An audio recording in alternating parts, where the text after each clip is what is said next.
Welcome to the Happy Saver podcast. I'm Ruth, a personal finance blogger here in New Zealand. And in this podcast, I chat to a diverse bunch of people, I learn their story and I condense it down so that you can hear helpful, relatable stories from Kiwis who are sharing their experiences, their tips and point of view on personal finance here in New Zealand. Now, in today's episode, I had a chat with Australian-based 48-year-old Kiwi Dad of 2, John. Now, John went through a separation and a financial crisis some years ago, but is now on track to be mortgage-free within the next 4 years.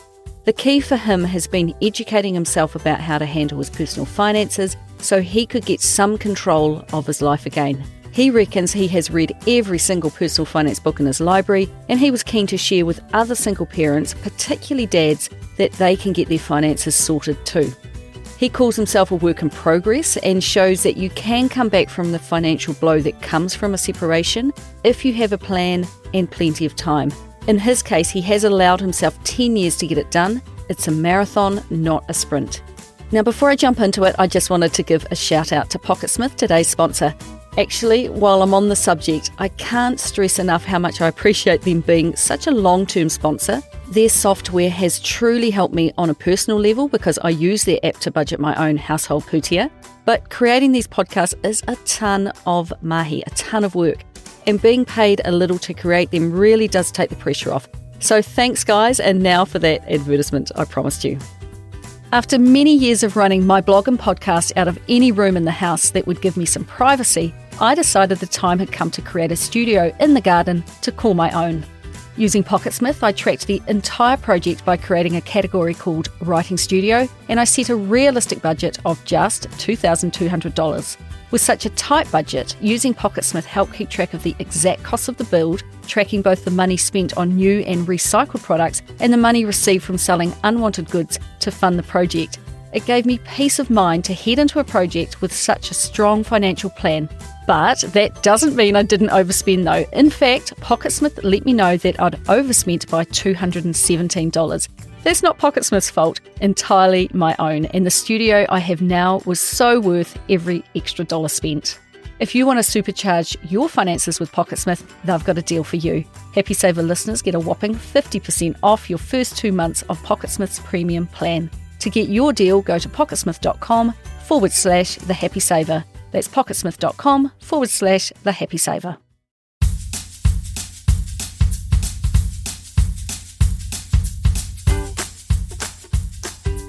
John and I first connected in 2021 via email when he was seeking information about starting up his own blog. John's not his real name. For family reasons, he wanted to keep his identity private, which is absolutely fine with me. It's not uncommon for wannabe bloggers to get in touch, and I often connect with prospective bloggers to help them get started. He wanted to create an online space where he could share his journey with money, mainly because he wanted to help other single parents by showing them how it is possible to achieve FI. As a single dad with 50-50 shared custody of 2 school-aged children, he often feels like a forgotten demographic, and it was hard for him to find people to whom he could relate. Sadly, his blog has not eventuated, but I thought that if I could capture his story and what he has done with his finances, then this very podcast could be a useful resource nonetheless. And even though he now lives in Australia, he gets to be on my podcast because New Zealand is where he was born and grew up, only moving to Oz in his mid-30s. He grew up in one of New Zealand's biggest cities as one of 4 kids. Early in life, he said that they were fairly comfortable, even having 2 cars at one point, which was fairly uncommon back in the 1970s and 80s, and they lived in their own home. His mum had stopped work when she had children, which was common for the time, and his dad worked full-time in what back then was a fledgling IT industry. But things were to change when his dad died from an illness that he had been fighting for a long time. John was just 8 at the time, and he said that his father's death had a huge and sudden impact. It felt like they became skint overnight, he said. His mum was left to raise 4 children on what was referred to as a widow's benefit, and he said that sadly there was a real stigma attached to being on a benefit. But honestly, what other choice was there? His mum had been out of the workforce for about 13 years by the time his father passed away, and as soon as she was able, she went back to work. Not easy with young kids at home, as there was just not the same support offered to working parents as there is today. He said of his mum that her only choice was to keep moving forward. She couldn't stop. They had their own home and they were lucky in that one respect, except he remembers it being very cold to live in. But they just had to motor through. She just carried on, because what else could you do? John was young, and of course, he couldn't really understand the situation fully. And he said that it is only when he talks to his mum now that he fully realises the pressure they were under. But he does remember that he would see a lot of his friends going out and doing stuff that he missed out on.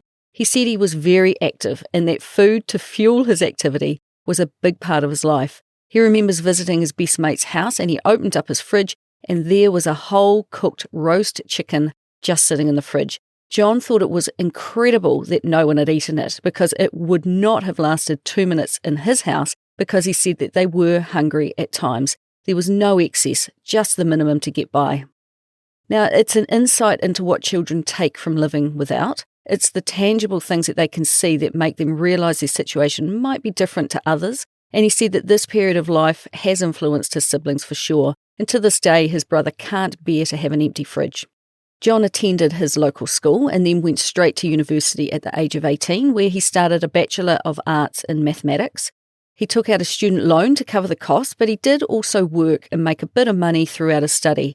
Having lived on a tight income for so many years, he said that being poor as a student was just par for the course, and all up, his loan balance when he completed his degree was not too bad. He couldn't quite recall, but he thinks it was about $15,000.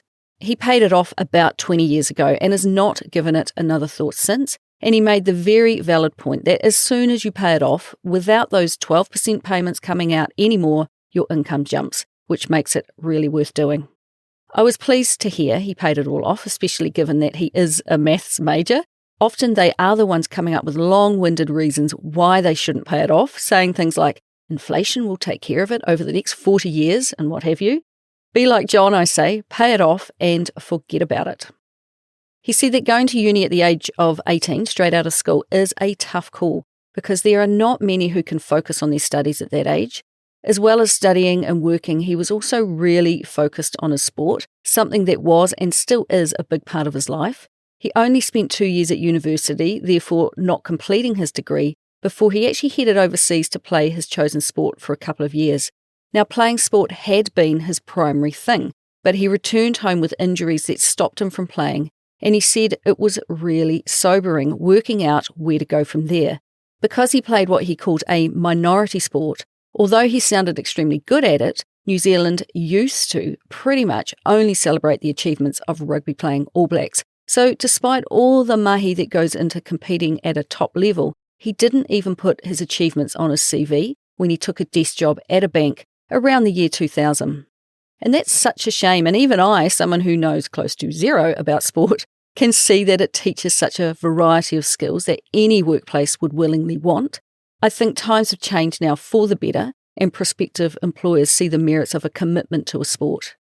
His bank job, he said, was a leave your brain at home kind of job, so he went back to uni and he finished his degree, and completing his qualification helped him start a new career in the energy industry. Now, during this time, he also met and married his first wife. They were together for 12 years, and when their marriage ended, they had to settle up all of their finances by dividing everything down the middle, 50-50. He said that it was an equitable settlement with no arguments, but still, it is always quite the financial blow for both parties when you halve your net worth. And sometimes when I'm questioned about why it is worth being debt-free and building up wealth when you have a couple earning a good combined income, the cynical part of me will say that it's worth it so that, if you split up, there is a large amount of money to divide, meaning you both have a large amount of money to start your life over. After his divorce, he was able to purchase a home, and that is where he stayed until the age of about 35 when he left New Zealand for Australia in 2009. As seems to be the theme with the people I've chatted to who moved to or from Australia, it was finding a partner that made them move. And the fact that they were pregnant with their first child and that she wanted to be closer to her family. He found similar work in the energy industry in Australia, and before long they had their second child. Then John's career made a shift about 10 years ago into the IT industry, and both work and whānau have kept him in Australia ever since. In order to get set up in Australia, he sold his house in New Zealand and purchased a similar priced home for his family in Australia. Due to the sale of his home, plus the fact he had a good job, He was able to fully set his family of 3, soon to be 4, up. He said that his partner didn't bring much financially to the relationship at all, so at the time they felt fortunate that he could get them into a house. He said that the day they actually purchased the house, he was in the office at work and he ended up putting his name on the papers. There was no time to shuffle the paperwork back home to put her name on it too, and although it sounds like this caused an upset at the time, in the long term this would actually work out well for his partner. Although I know that sounds a bit suspicious, it was not. With his first marriage, everything was shared and he went all in. And when he met his new partner, everything was shared as well. And having had kids together, well, you can't get more all in than that. He was working full-time and she was staying at home and not contributing financially, but was absolutely pulling her weight as a stay-at-home mum. So they were both contributing to their relationship. For a period of time, life was good and they were just cruising along. But after about 6 years together, in 2014, their relationship ended. It was a real wake-up call and the beginning of an immensely difficult time for John, one that all these years later he is still working his way through. Whereas his first marriage had ended very fairly, with both parties in agreement, not so this time around. He said that it got really ugly and he got taken to the cleaners, he said. The woman he once loved was absolutely ruthless, he said, at getting the largest financial settlement that she could. He was on his own in a different country and going through a relationship loss while trying to co-parent 2 kids who were just 4 and 2.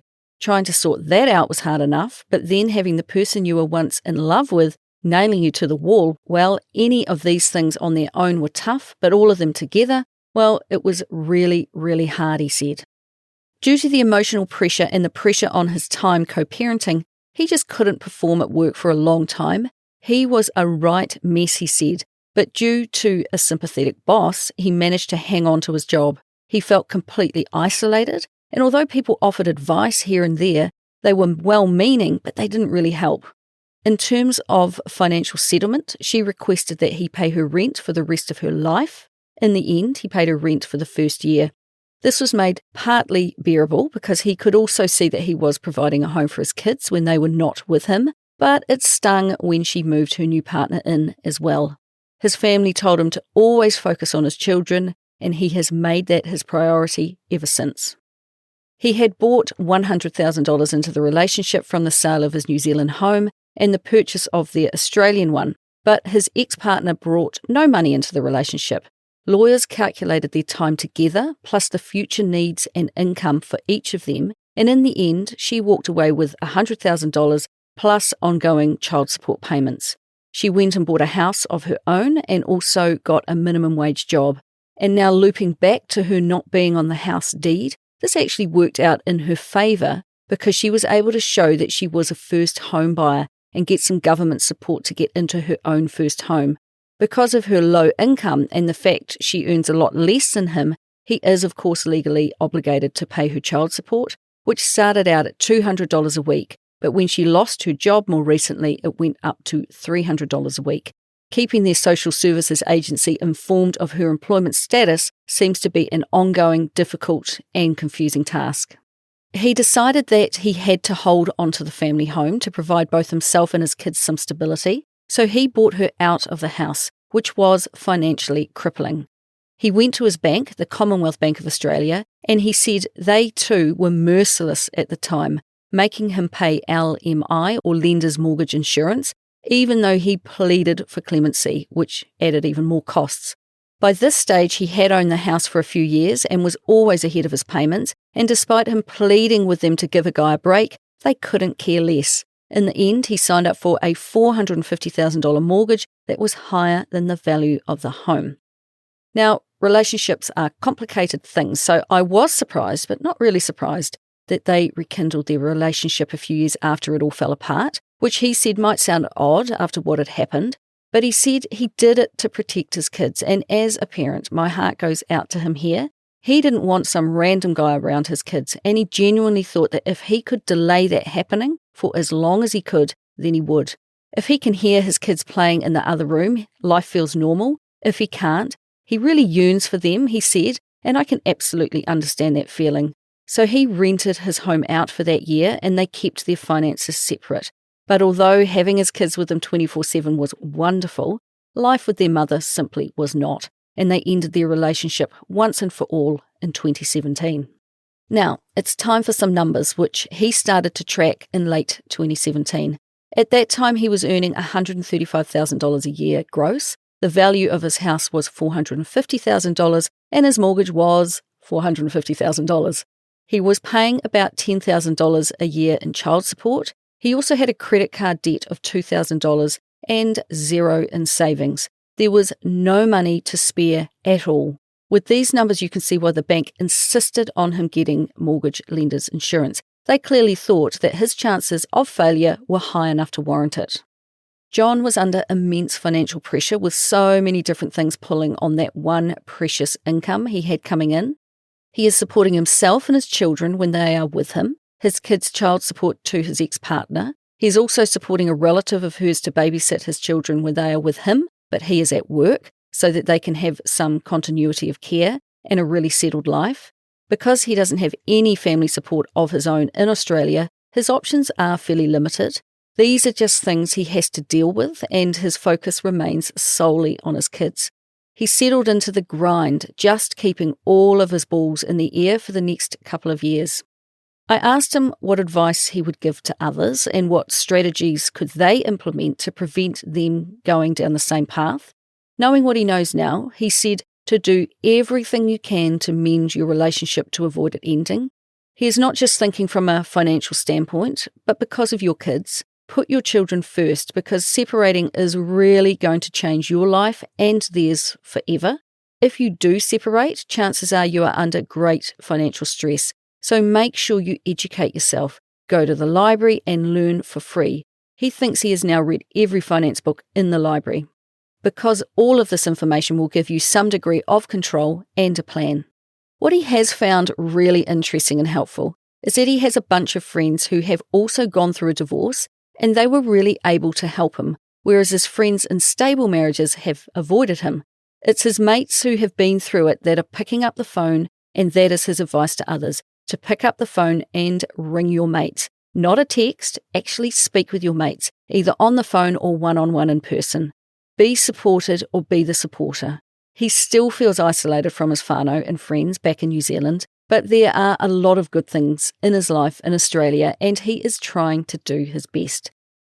After being in a bit of a daze for a couple of years, and after developing some medical issues that were finally put down to excessive amounts of stress, in around 2018, he picked up a copy of the Australian book The Barefoot Investor by author Scott Pape, and it simply changed his life. When we spoke in April of 2022, he had been following his methodology for nearly 4 years now, and had made immense strides with his finances during that time. Interestingly, he said the figures, which I'll come to shortly, are symptomatic. The real reward is the feeling of control that he has in his life now. He said that he is no longer at the mercy of fate, and he now has a financial buffer that gives him peace of mind. He appreciates too that he is lucky in the respect that he has a good job, and that has been a true godsend during this time. So what did The Barefoot Investor and all the other books he read teach him to do? He said that financially this breakup took him back a decade, and he was feeling really lost and in a daze post-separation with the emotional and financial burden of his life. But that book changed his life. In fact, he said that it was an epiphany when he picked it up. Although he was apprehensive about following the steps outlined in the book, he did what it said, and over the course of just a couple of months, he had suddenly saved all this money and paid a chunk off his mortgage. He has since given that book to a number of people. That quick progress spurred him on, and he followed the barefoot steps. He followed the account structures, just like you see in the book. He wiped his small debt out. He built up his savings. This is a massive thing, he said. You will never worry about money again if you have a cash buffer. If his car breaks down or he has to rush home to Aotearoa, he will be okay. I'll put your curious mind at ease right now. There is no convoluted path he was following to get himself financially stable. Simply following the barefoot steps has been his secret. And that is no secret at all. It's in the book, and I really, really encourage you to go and read it. His emergency fund sat at $10,000 for quite a while, but now he's built it up to $15,000, and he could make this stretch a very long way if he needs to and still cover his outgoings, including his mortgage. Now, it's time for a few more numbers. By the end of 2021, he was earning $148,000 a year. The value of his house was $750,000 and his mortgage was down to $250,000. He categorically said, "I will be done in 4 years with my mortgage." It feels extremely doable. He was still paying about $10,000 each year in child support, although that amount has now increased. He has no credit card and $15,000 in savings. We talked about his Australian super scheme, and he pointed out that there is a big difference between that and KiwiSaver, you don't say. In fact, he said KiwiSaver seems to be a bit of a joke compared to the Australian super scheme. Throughout all of this upheaval in his life, his contributions to his scheme have continued. When they separated, she didn't touch his super, but he actually didn't have much in it at that time anyway. Apparently the law has changed now though, and super would be split. Currently, his employer pays an additional 10% on top of his income of $148,000 into his super fund, and this is compulsory for all employers. Compare that to KiwiSaver, where a tiny 3% tends to be the norm, unless you can negotiate otherwise. Plus, he contributes an additional 5% of his pre-tax income to his fund. He roughly has about $25,000 going in each year, and he said you have to max it out if you can afford to do so. He has it all invested in higher risk international shares, which are super volatile. But because he still has a long working life left, he is prepared to weather the inevitable ups and downs of the market. John currently has $230,000 in his super account, and by the time he retires at the age of 66 in about 18 years, by his calculations, he should have a substantial amount of around $750,000 to $1 million. I think he will be closer to the $1 million mark. He has created his own kind of artificial scarcity, something he read about in the book The Millionaire Next Door, deliberately making himself poor on purpose so that he can have a better future. With his fortnightly paycheck, he systematically sends money where it needs to go, keeping his expenses as lean as he can, meaning that sometimes he is scratching around to find a few dollars until the next payment arrives. He dumped the Commonwealth Bank because basically he hates them. And when he made the switch to St. George Bank, he got a better interest rate and they paid him $3,000 after switching costs to move. He now rings his current bank every 6 months and he asks for a better deal on his mortgage. He is on a fully variable mortgage, which we call a floating rate here in New Zealand, and he was at 2.9% when we spoke. But one phone call on a Monday morning saw it lowered to 2.8%. It took just one phone call. A 0.1% drop in rate might not sound worth it, but when you still owe $250,000, John believes, and I agree, that any money you can save is worth it every time. The credit card is dead and gone, and he now uses a debit card, and he pays no fees, none at all, for any of his banking, having managed to negotiate them away. I asked him how he felt giving up his credit card, given that we are trained from a young age that it's one of the necessities of life. He had one for a very long time, much like everyone else in the Western world, and he did wonder what is going to happen. But he cut it up and closed the account, and guess what? The world didn't come to an end. He got sold this idea of what you should be doing, and he said that it is so insidious how financial institutions get you in a debt cycle. You just don't need a credit card. You can do all of your banking with a debit card, and the rewards are simply a joke. He tells his kids, don't ever get one. I asked him a question I think I already knew the answer to. Does he budget? Of course he does. If you haven't worked it out yet from listening to my podcast, those who get ahead financially know exactly where their money is coming from and going to. He gets his pay each fortnight, and as soon as it arrives, money flies out automatically to various accounts and bill payments. He has taken the time to set up automatic payments and transfers that coincide with his pay. Currently, he receives $3,842 a fortnight into his bank, plus bonuses, if any, which are added to this. $2,215 goes to his mortgage, leaving him with $1,627. $600 of this goes to his ex-partner, $100 goes to the babysitter. This leaves him with $927 that he has to try to make work for the fortnight, or $463.50 a week, For all of his expenses such as food, power, transportation, rates, insurance, and what have you, that amounts to $24,102 annually. He lives a simple and basic life, yet all his needs are met. Going without is par for the course because his medium to long-term financial goals are far, far more important than anything he fancies buying in the short term. He said that he is making himself poor on purpose, and when he gets a pay rise, which is a planned and expected part of his job, getting about 3% a time, he uses the entire portion of the pay rise to go towards reducing that debt.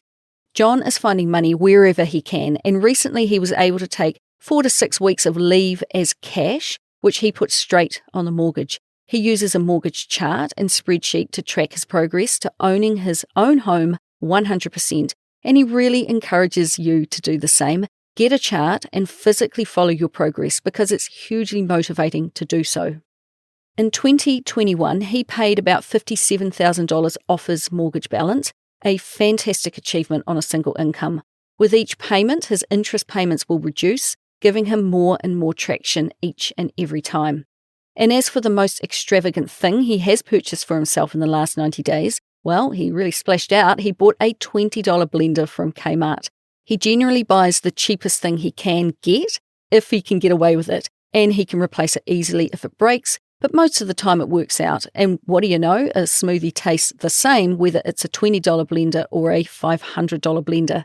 He has also recently moved to a vegetarian diet for health reasons and to make a lifestyle change, but it is having a lot of financial benefits too, he said.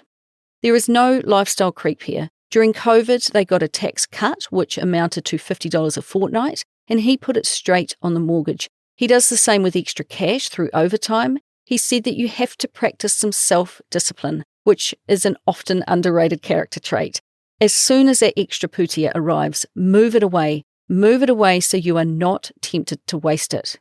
He is systematic now, and he is so focused on walking through this phase of his life. When people hear of this type of situation where someone is so focused on a goal and they are sacrificing to achieve it, they'll instantly point out that they think it's a miserable way to spend a life. They think the person is putting on a brave face when really their life sucks, but they don't want to share that fact. But I think they are just admitting that they themselves couldn't be as disciplined as John is. The most important thing is that John is happy with where he is at currently. He doesn't want for anything. Considering how tough he was finding life before, this is a walk in a very nice park because he feels in control of his own life now. Finding contentment is key, and he seems to have cracked it. He's come an immensely long way over the last few years, and every payday he feels the pressure come off a bit.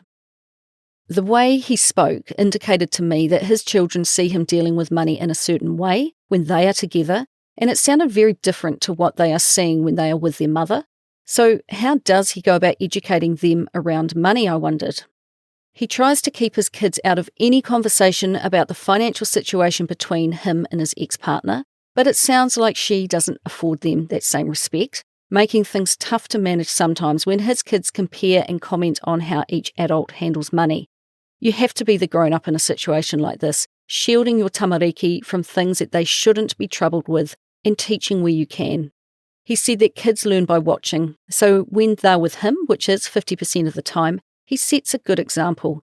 He could say what he likes, but that could go in one ear and out the other. Instead, they watch what he does. So when he's at the supermarket, he is looking at the bottom shelf specials. If they go out, he does take food or they eat when they return home. And he shows them simple ways to manage money. They are learning by his example. He is very transparent, telling them this is what I get paid and this is what I owe the bank in a calm and rational way. He is teaching them what things actually cost and how you can acquire money to pay for them. And this will help young children feel that they don't have to worry about dad. Dad's got this under control, and it's good for kids to see that. In terms of setting them up with some financial systems for their own future, he is currently mulling it over and weighing up a few things, different strategies that he could use, particularly now that his eldest has just started high school. Already, if they are earning income, they are saving half, so he is establishing that mindset of a part of all you earn is yours to keep for the future. Given I have a child of a similar age, we actually ended up talking for quite a while about what I do. and what all the different options are, but I think for now he is on the right track to just share with kids in a calm and educational way about how money plays a role in each of our lives. And my view on setting money aside for kids is that you can really only do it if you are stable yourself. In the meantime, just teach them good money habits using the little money that they do have. And although he shared with me something called the 18 for 18 challenge, where a mum gave her son $1,800 if he stayed off social media till the age of 18, which he did and then apparently immediately signed up to Instagram, I'm more in favour of just creating a kids-sized version of how adults handle money. And as an adult, no one ever offered me a financial incentive to stay off social media. I repeatedly get offered a financial incentive called a regular income for going to work though. So keep it simple with small, actionable steps and rewards, not complicated ones. He is currently in the midst of many years of forking out a lot of money. Plus he is a very active parent, organising everything for his kids' school and sport, etc. But he said he comes from humble beginnings, and you don't need a lot of money to take kids to the park, to get books from the library, or cook healthy food at home. While he says that money is important, in some ways it can also be irrelevant as a parent. He has found that just sitting down and reading a book can often be more rewarding than anything you spend money on. John said that when you have something bad happen to you, the silver lining, even though you probably can't see it at the time, is that there is opportunity in your future, and he now has a 10-year plan.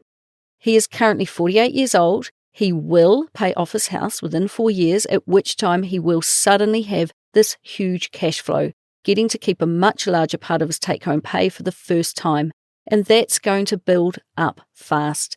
John didn't set out to become financially independent, retire early, but he has kind of fallen into that camp. Once his mortgage is gone, he can invest all of that freed up income into an index fund, and he reckons within 10 years he could have enough invested to produce enough income to live on each year if he applies the 4% rule. Plus, he will have his super that he can access when he retires after 66. John said that one of the benefits of being single is that you are automatically precluded from keeping up with the Joneses, that couple you know who appears to have everything. He can step back and look at them with 20/20 vision, and if you dig into what they appear to have, in most instances he has found that they are in debt up to their eyeballs and stressed as they try to compete with other couples. Although it's hard to argue with the increase in house prices, so many of the people he knows who have investment properties are in debt up the wazoo. It's absolute speculation. They do it and get a thrill out of it and then go back for more, he said. There is a huge amount of FOMO as they all outborrow each other, both on housing and on consumer stuff like cars and what have you. But he just doesn't have the gonads for it. He has people he can talk to about money, but they are just on completely different runways. John, with his seemingly boring plan to be debt-free and make work optional in 10 years, and them with their all-guns-blazing plan of leveraging property and taking on debt, which ties them to their job. Although they talk about retiring early, unlike John, there is no written plan to actually ever make that happen. Once his mortgage is gone, he could buy another property, but he doesn't want to get into debt again, and he would much rather dollar-cost average his income into the share markets. The bank has had quite enough of his money, thank you very much. In 10 years' time, he wants to be in a position to not have to work if he doesn't want to, and he is on the right track to make that his reality. This would give him options, and for now, he is content to live a certain way for a short period of time. Dave Ramsey, another podcaster he follows, always says that if you live like no one else now, then later you get to live like no one else. For years, he has applied the principles of both Scott Pape and Dave Ramsey, and it's working. He has made huge gains in a short period of time. So if I had asked him the question, if you were given $10,000 right now, what would you do with it? When he was still in a relationship and his kids were little, he would have blown the lot on a holiday. But given what life has served up to him, he has been given one heck of a fright. In my experience, that is what it takes to make people make drastic changes. So if a fat 10K dropped in his account today, he would put it on the mortgage because he is so much in the rhythm of things now that I don't think he could stop if he tried. In a way, this scenario is not as far-fetched as I thought it would be because Although he has a good career with a good employer and some fixed 3% pay rises on the horizon, and COVID has meant he can work from home a couple of days a week, thereby reducing his twice daily 1-hour commute, COVID has taught him that you give up a huge chunk of your life at work. That is why when he heard that there is the potential for a redundancy offer at work, which could mean a potential after-tax payout of about $150,000, he is investigating it further. So you heard that right. Between now and March of 2023, when these redundancies may take effect, he will have paid a further $50,000 off his mortgage, bringing it down to the $200,000 mark. A redundancy payment could be a real game changer for John. And I have to say that all I could see when he mentioned this to me was an upside. He is educated and employable, and he could easily have a new job lined up to go straight to as he left the old one. He would never miss a paycheck. He could just smash that payout on his mortgage and keep on moving. And within less than a year of working a new job, he would be mortgage free. All he sees is an opportunity. And I found this to be a really exciting chance for him. And then I realised that both he and I are in quite a different headspace from his colleagues. When talk of redundancy comes up in the office, even those with 2 full-time incomes coming into their household have too much debt, meaning that they can't even consider leaving their job. The thought of redundancy is frightening to them, not exciting, far from it, which I thought was quite fascinating. So how about his 3 main financial habits, those things that he just automatically does? Well, number 1, if there is something he has to do or buy, he learned from his mum to be resourceful. You have to make the most of what you have already got. Before spending money, he asks himself, does he have to do this, or is there some other way around it? Number 2, with raising kids, food is such a big part of their lives. When out and about, it would be easy to say, hey, let's just go to McDonald's. But if they can get home and eat, then that's what they'll do. It saves a lot of money, and he knows that if you can save the pennies, those pounds they're going to save themselves. Number 3, pay yourself a base rate, a minimum amount to cover your basic outgoings. Anything above that can be used to thrash your debt. He's so focused on making the most of every dollar, and it's not surprising really. The guy has a degree in pure math after all. He is working in a big, intense job. So what is the point of blowing it on coffee and takeaways every day? What a wasted opportunity. So that all flows nicely into his money elevator pitch, or that sentence that would sum up his approach to money. It is simply, am I making the most of what I've got? You have to celebrate the wins too. So what does John consider to be his biggest financial triumph? Without a doubt, it's taking back control of his money and therefore his life. He now has a healthy skepticism for the banking industry, and he can't wait to be done with owing them money. And his greatest financial flop is the same as many of us. It was not being aware of money years ago. He was just cruising, going through the motions, not being aware and not thinking much about it.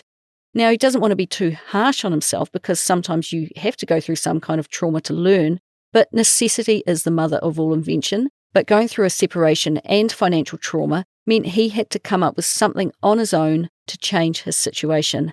Otherwise, he would have remained stuck.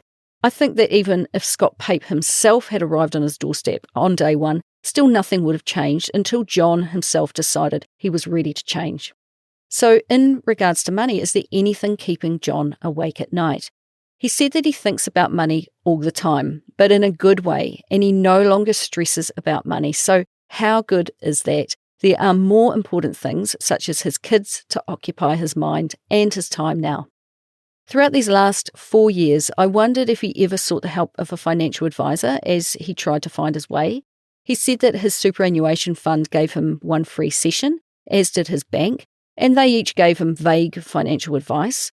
At the moment, he feels on the right track, but maybe when he is debt-free, he might reassess this, and he might add the advice of a third party to his own research. In the meantime, though, he is trying to make himself as smart as he possibly can, which is an excellent and very effective strategy. Given that he has read so much, what book, podcast, or blog does he recommend, or what advice might he have for others, particularly single dads who can be a forgotten demographic? He said to have a few people in your life to check in with, to check each other's progress, and to talk about things. If you're planning a purchase, chat to others on the same wavelength as you and get their thoughts. You'll either get encouragement from them or a wake-up call. Just having people you can talk to who are not idiots is important. He said that at his workplace, most people have an investment property, nice cars on payments, and a ton of debt. He knows this because they are all pretty vocal about it, each rushing around in the pursuit of more. And there is this one guy who dresses kind of plain and doesn't say all that much, but he listens to all the office banter and just takes it all in, flying under the radar. John knows for a fact that this particular guy is minted. He owns 2 houses outright and has millions in his super and millions in his share investments. So his advice to you and I is don't be impressed by the guy driving the Audi. He will still be making payments on it. Instead, be impressed and start a conversation with this guy. These are the people who can teach you something. As for authors, he likes the work of Noel Whittaker and has emailed him a few times and found him to be really helpful. Anything by both Scott Pape and Dave Ramsey, of course. The Barefoot Investor is, he said, a layman's practical guide and a must-read, and I agree. Plus, American writer Vicki Robbins wrote the book Your Money or Your Life.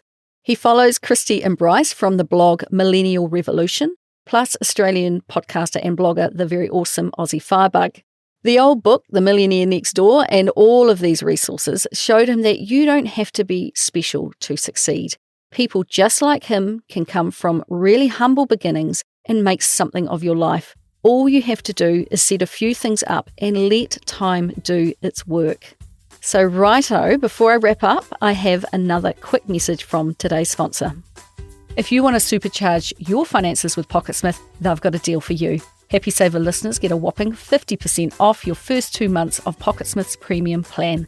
To get your deal, go to pocketsmith.com/The Happy Saver. That's pocketsmith.com/The Happy Saver. Thanks so much to John for speaking with me. I bet that when you first emailed me, you didn't anticipate ending up on my podcast, but I'm so happy you said yes, and you got to share the often unheard side of a divorce, the bloke's side, so that you could help other people who are going through something similar. Years ago, I met a really hard case guy who said to me he was on his GST marriage, back when GST was 12.5% in New Zealand, which had me looking at him a bit oddly. What on earth was he on about? He explained it this way, and I've never forgotten it. He and his first wife built up assets of $100,000 for argument's sake. When they divorced, he came out with 50% or $50,000. Lucky him, he fell in love all over again. But sadly, a second divorce was to follow, halving his money to just 25% or $25,000. But what a lucky guy. Love had struck him a third time, and by God, he was planning to make this one last, he said. There was no way he wanted to halve his money again and end up with just $12,500 or 12.5%. It was a funny story as he told it, but it was the best example I've seen of how financially crippling divorce can be for both parties. And in the case of John, he is 2 relationships down already. As he found out the hard way, your choice of spouse can be incredibly important. And being on the same page with money, actually discussing money, is so important too. If there is a next time, and I'm sure there will be, he was a really nice guy, I think things will be different for John. He has been battered and bruised financially and emotionally, and it's taken years for the smoke to clear, but he finally has some clarity about where he is headed, and he has plans in place to get there. Those are attractive things in a spouse. And now, with 2 kids relying on him, he knows he has to set a good example for them, as well as talk about what he has been through with other single dads so that they can rebuild their lives as well. His kids are his focus. Seeing them grow up healthy, happy, and strong is the key, but he can only do that if he is in a good place himself, both emotionally and financially, which through self-education, feeling annoyed enough to make a change, and sheer determination, he has done.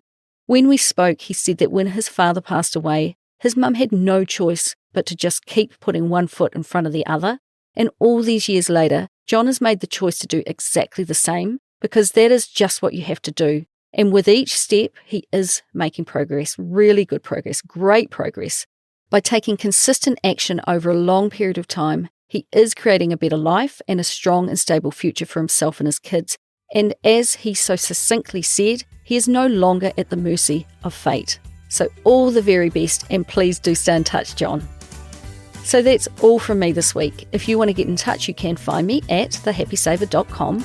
And of course, I would love it if you could leave me a rating and a review wherever you listen to podcasts. And please do share it with your friends. It is the best way that people can learn about the podcast. And I would love it if you would talk more about money with your own friends and whānau and continue to help me help others be better with money. So until next time, happy saving.